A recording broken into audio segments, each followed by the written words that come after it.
Thank you, Gishi-Lagala. And now we will have a beloved ally, longtime supporter, H.G.FASS, read the English translation of the Kashag statement.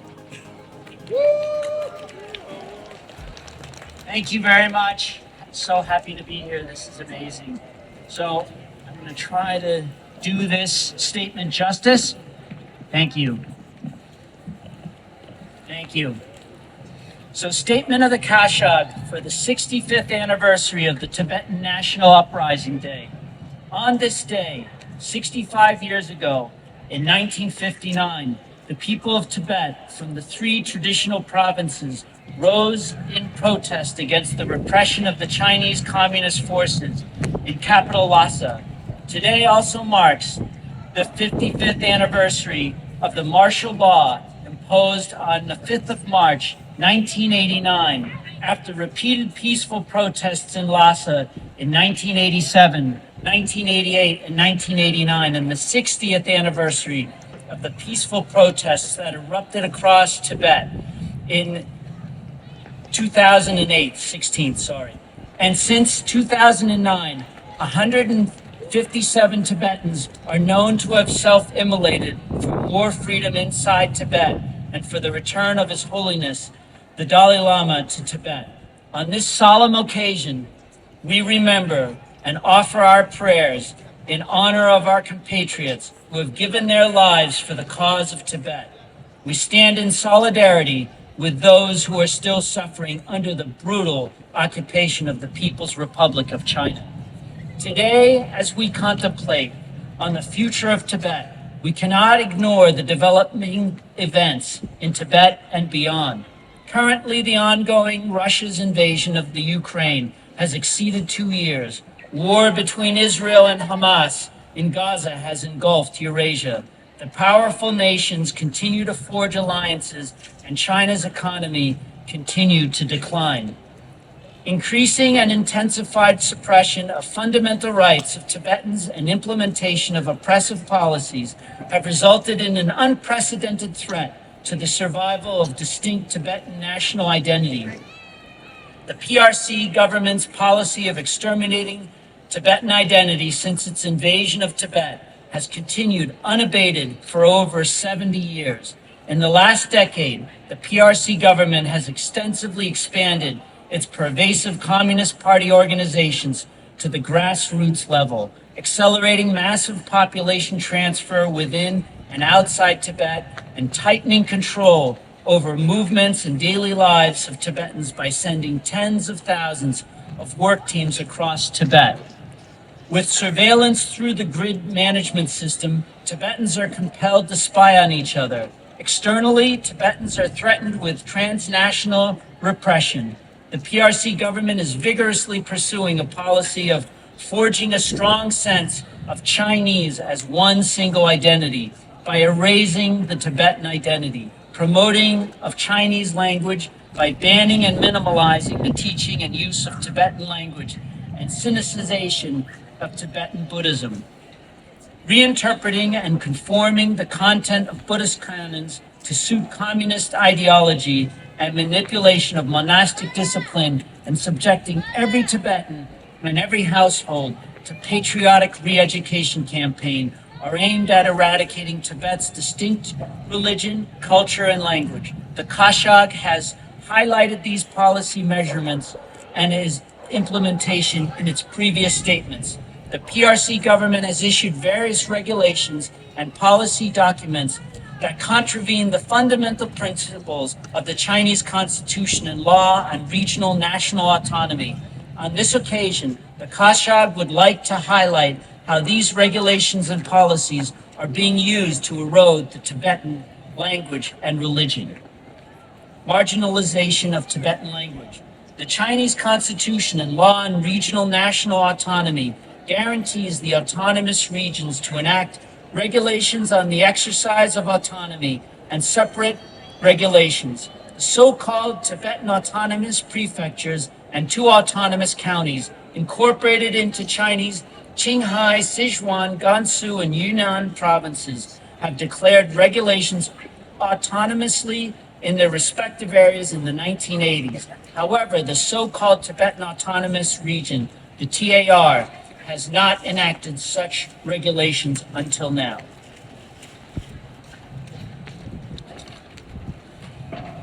Although the governments of Tibetan autonomous areas are given less legislative power than Chinese provinces, regulations of autonomous prefectures and counties stipulate that the heads of various organs of government must be a Tibetan. Organs of autonomous area must use both Tibetan and Chinese as official languages when performing their functions. The Tibetan and Chinese languages be used for recruitment, examination. Tibetan language must be the main medium of instruction in primary and middle schools. Tibetan language, professional and curriculum for specialized courses in Tibetan in universities and vocational schools in their respective areas. And the organs of government must carry forward the Tibetan traditional culture. Similarly, the Tibetan language work regulation enacted in the 1990s facilitated the autonomous areas to establish offices to implement learning and use of Tibetan language. Textbook editorial offices were established by respective provinces or through collaboration of provinces and autonomous region. Likewise, a mechanism for learning, use, and promotion of Tibetan language on a trial basis was announced in 1987. It stipulated that Tibetan should be the medium of instruction at primary and middle schools. Lower-level government offices can refuse to acknowledge receipt of official letters from higher offices if they are not written in Tibetan, and lower-level offices can write their official letters to higher offices in Tibetan. However, the contents of the document were revoked through amendments in 2002 and 2019. Instead, it was formulated that courses in compulsory education shall be in Tibetan and Chinese languages, thereby reducing the status of Tibetan to an optional language. As stipulated in the Chinese Constitution, the law on the national standard spoken and written language guarantees that all nationalities have the freedom to use and develop their own language. Similarly, the education law and law on regional national autonomy and compulsory education law of 1986 stipulate that schools and other educational institutions with mainly ethnic minority students may use of their own language for teaching. However, the provisions that mandate the use of their own spoken and written languages for teaching were withdrawn when compulsory education law was revised. Similarly, provisions in regulations of autonomous areas, prefectures, and counties were either altered or abrogated, as can be seen in Malo, Tibetan Autonomous Prefecture Regulation of 2021 and Tibetan Language Work Regulation of 2023. As the laws framed by the Chinese central government on learning and the use of Tibetan language contradict themselves, the contents of regulations of the autonomous region, prefectures, and counties contravene one another. Irrespective of whether China is governed by law or not, the laws formulated by the Chinese central government, either in violation of the Constitution and the law on regional national autonomy, have become the key instruments being used to erode the Tibetan language. Alarmingly, the ongoing forced assimilation of nearly 1 million Tibetan children in Chinese state-run colonial-style boarding schools and promotion of Chinese language in a large number of kindergartens established across Tibet not only deny Tibetan children the right to learn and use their own language, they are also cut off from their way of thinking, custom, and belief. which is giving rise to a generation affected by forced assimilation. On the 14th of December 2023, the European Parliament adopted with a large majority a resolution strongly condemning the repressive forced assimilation of Tibetan children in Chinese state-run boarding schools in Tibet. The resolution calls on the Chinese government for the immediate abolishment of the boarding school system in Tibet, as highlighted by UN experts. Destruction of Tibetan Buddhism. In 2017, China's State Council put into force regulations on religious affairs to tighten control over the religious groups, religious schools and institutions, places for religious activities, religious figures, religious practices, and monastic properties. Furthermore, in 2022, the State Administration of Religious Affairs and Ministry of Finance enforced the financial management measures for religious activities sites, mandating that all properties and wealth of monasteries and nunneries will be owned by the state, and that the religious institutions must report their assets, revenue, and expenditure to the relevant departments of the Chinese government every year. Similarly, under the measures of the management of religious activity venues enforced in 2023, religious institutions should establish democratic management committees composed of religious figures, representatives of local religious community, and other relevant personnel, who in turn will be inspected by a committee formed of local religious groups, representatives of local religious community, and empowered registration offices. And the religious sites must reflect Chinese characteristics in style, architecture, sculpture, painting, and decoration. Furthermore, the measures of the management of religious affairs of the TAR, which was put into force in 2021, states that the religious activities must be carried out based on the need of the time and the excellent traditional Chinese culture, and monastic rules and discipline should be improved and reformed. It mandates that curriculum of religious institutions should include courses on politics, laws, regulations, and policies, Chinese language, and history of the relationship between Tibet and the motherland, building a strong sense of the Chinese nation's community and modern science, and these studies must comprise 30% of monastic education. It further states that the process of recognition and inheritance and succession of the living Buddha of Tibetan Buddhism must be handled in accordance with the measures of the administration of the reincarnation of the living Buddha of Tibetan Buddhism and the relevant regulations of the autonomous region, and it should not be subjected to interference and control by foreign organizations and individuals. Similarly, inspection bodies have been established at all levels of government to township to oversee religious activities at multiple levels of society. Moreover, religious affair liaison officers and intelligence personnel are appointed by religious management committees in villages. The regulation of the management of religious affairs of Kardze, Tibetan Autonomous Prefecture, revised in 2023, also contain most of the above provisions. In addition, monks and nuns who seek to engage in religious activities in areas outside their jurisdiction must obtain permit from local democratic management committee and county-level Buddhist association, after which the Buddhist associations of both their place of residence and where the activities to be held are required to file the same to the Religious Affairs Department of the respective local governments. The monasteries and nunneries must get approval from the provincial government for religious activities to be undertaken for a year before the end of its preceding year, and not to make alterations in contravention to the proposed plan. In short, these regulations are aimed to directly control the numbers, recognition, eligibility, and curriculum of monks and nuns, properties, revenue, expenditure, and management of monasteries and nunneries. These also mandate the Chinese Communist Party's misappropriation of Tibetan people's authority to select reincarnation of tulkus, restriction on all religious activities, and movement of monks and nuns across administrative areas. These additional extreme measures expand on the existing Chinese central government's regulations to control over Tibetan Buddhism. Reports of arbitrary beatings, arrest, imprisonment and sentencing of Tibetan monks, nuns, teachers, students, writers, and common people continue unabated since the launch of the patriotic education campaign in Tibet for the last 30 years. Many fear China's new and sweeping patriotic education law that came into force on the 1st of January this year, which facilitates the authorities with the power to punish and hold officials accountable at all points to impending release of policy documents that will be immeasurably more draconian in Tibet.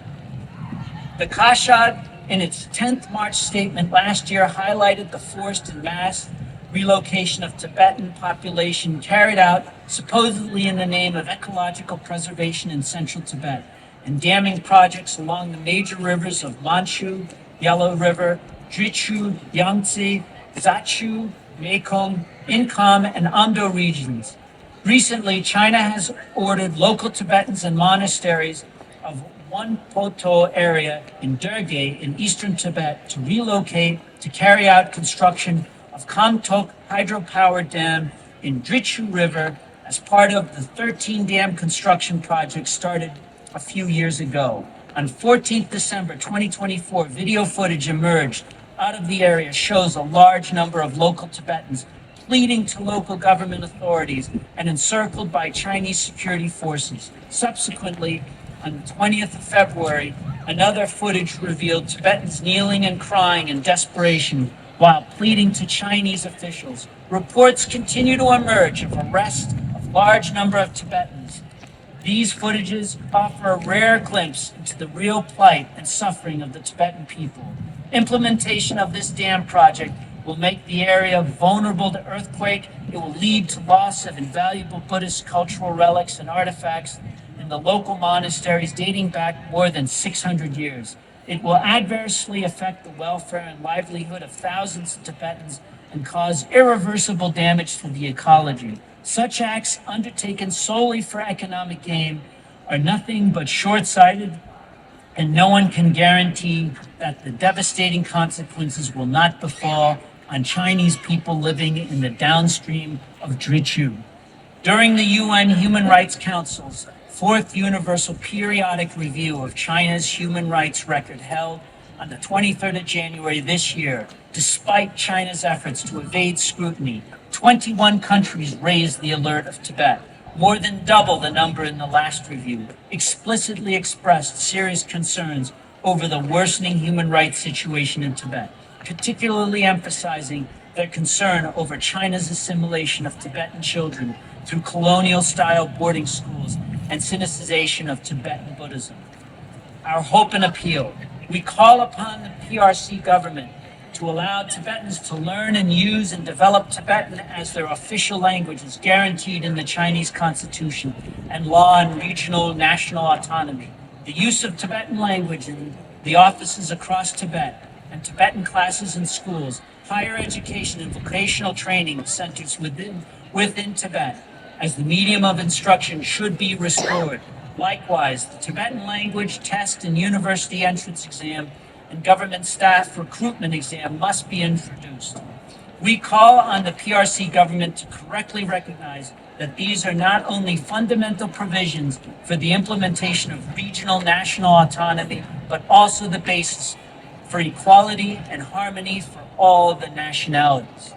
During the long history of friendly relations between Tibet and China in general, and particularly since Tibet established priest-patron relationship with successive rulers who reigned over China from Mongolian Yuan dynasty until Chinese Communist Party, Tibetan Buddhism unstintingly bestowed spiritual guidance to the emperors and the people of China, immensely benefiting them.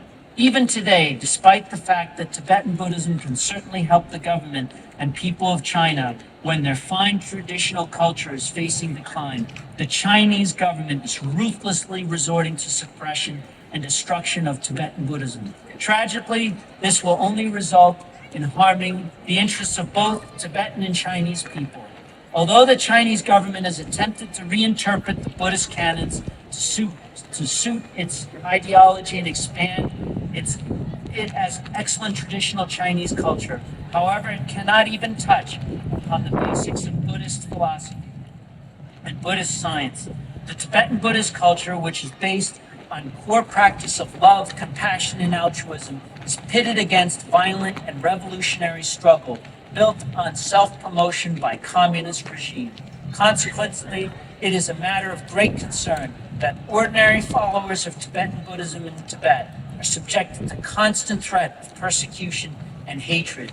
The dire situation in Tibet is corroborated by the fact that Tibet scored 0 in political rights and civil liberties in the Freedom House report, which was released on 29th February this year. The Central Tibetan Administration is committed to pursuing the middle way policy to resolve the Sino-Tibetan conflict through dialogue. Therefore, we reiterate that the PRC government must immediately cease its misguided policy of eradicating the Tibetan identity and culture, which could cause deep wound and antagonism between Tibetan and Chinese people. We call on Tibetans inside Tibet to use legal means to give timely suggestions to the local governments on its misguided and extreme policy measures and to uphold rights of the Tibetan people guaranteed in the Chinese Constitution law and regional national autonomy. On the 6th day of the Tibetan New Year, 15th of February 2024, the U.S. House of Representatives passed the bipartisan bill promoting a resolution on the Tibet-China Dispute Act with supermajority. We wholeheartedly thank and applaud the wisdom and integrity of the members of the United States Congress for supporting truth and justice. We hope that this bill, which aligns with the 16th Kashag's strategy to gain recognition to Tibet's true historical status to serve as leverage for the middle way policy, will be passed in the U.S. Senate. This historic bill will definitely inspire other democratic countries and strengthen the Tibetan people's spirit and determination in keeping their identity alive. The Kashag will continue to reach out to other countries in this regard. The unshakable hope and determination of our Tibetan brothers and sisters inside Tibet are the driving force of the 16th Kashag's resolve to work towards the realization of the just cause of Tibet. To that end, the offices of Tibet have been firmly given clear and specific responsibilities, while Sikyong and Kalangs are making every effort in undertaking advocacy campaigns by reaching out to governments, parliaments, think tanks, and media. Recently, around 170 participants from over 40 countries attended the 9th International Conference of Tibet support groups and was successfully held in Brussels. Likewise, over 500 activists from the Voluntary Tibet Advocacy Group, VTAG, have carried out impactful campaigns in 32 regions. Under the blessings of His Holiness the Dalai Lama and support of the state oracles and guided by strategy of cooperative effort and moving forward, these efforts have helped us catapult the issue of Tibet to a new level on the international stage. The Kashag would like to thank all those who made this possible. Nonetheless, we must continue to pool our collective efforts until resolving the issue of Tibet is achieved.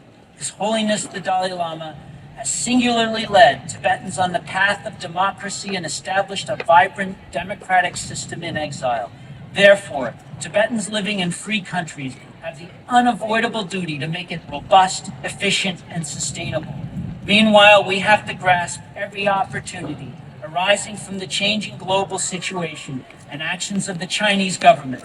We urge all the Tibetans that they must not fail to recognize our opponent and forge unity and make cooperative efforts in the larger interest of our common cause. At the same time, Tibetans must remain vigilant and confront the PRC government's insidious tactics of infiltration into our exile community and transnational repression. Taking this opportunity, the Kashag would like to express its heartfelt gratitude to the governments and people of India, the United States, and other countries, and Tibet supporters around the world who are committed to truth and freedom as the Tibetan identity is facing existential threat. You are our backbone and source of inner strength to keep our struggle for freedom alive. Finally, I pray for the long life of His Holiness the Dalai Lama. May the truth of Tibet's cause prevail. May the Tibetans in Tibet and those in exile be reunited. The Kashag, March 10, 2024. Thank you.